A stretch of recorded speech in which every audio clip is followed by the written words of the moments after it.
when you've really battled to create leads end of regulation, end of the first OT.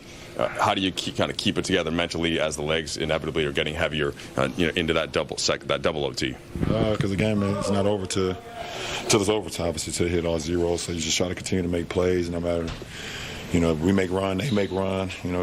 They've been a third quarter team for the last decade, and they jumped on us in that third quarter, but we just kept composure and staying in the game. What was it like going back and forth with Steph, somebody who you've had obviously a lot of battles with? Something I'll be able to, talk about with my grandkids. Talk about me being able to compete with versus one of the greatest players to ever play the game. So hopefully I can, be cool with my grandkids at that point for sure. Career high 20 rebounds tonight, and that has to take something out of the legs. You've just missed the jumper at the end of the first OT.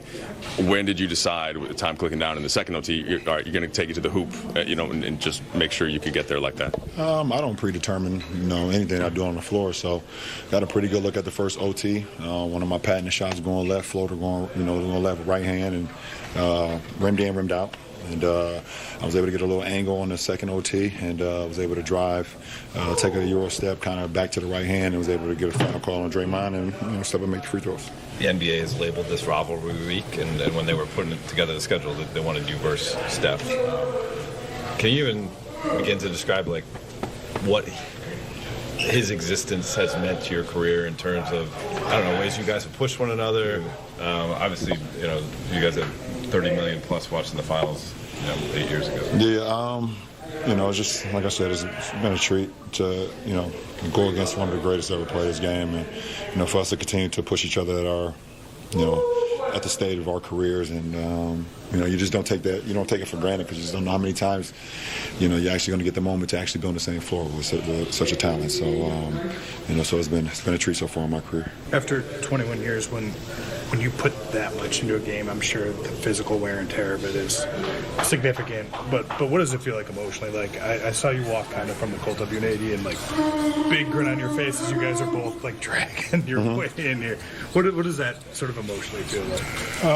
When you go out there and you prepare and you give everything that you got out on the game, you just hope that you can make plays, and then you hope that the plays that you make comes in a winning fashion. So it's a good feeling to be able to win a game like this, to start the road trip off like this versus a team that's been playing extremely well too at home.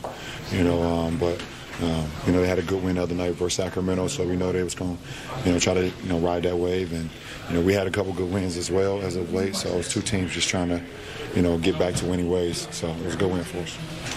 Go ahead. What did you see out of the group with Vando at the three and kind of closing with that unit? Obviously the starting lineup from last season played much up until this point, but he played a majority of that fourth quarter. Well, we just have chemistry, and we have a lot of minutes logged together. So we know what we want to do. It's a team that was in the West Conference Finals last year and made some plays in the second round, things of that nature. So with myself, AR, Vando, D'Lo, and AD, we know where everybody is at. We work well together.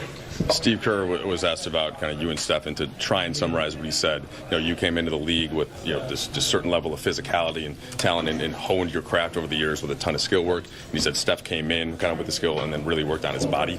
Just to wonder what you thought of that contrast. And of course, it's not that simple. Yeah. I mean, it's just in order to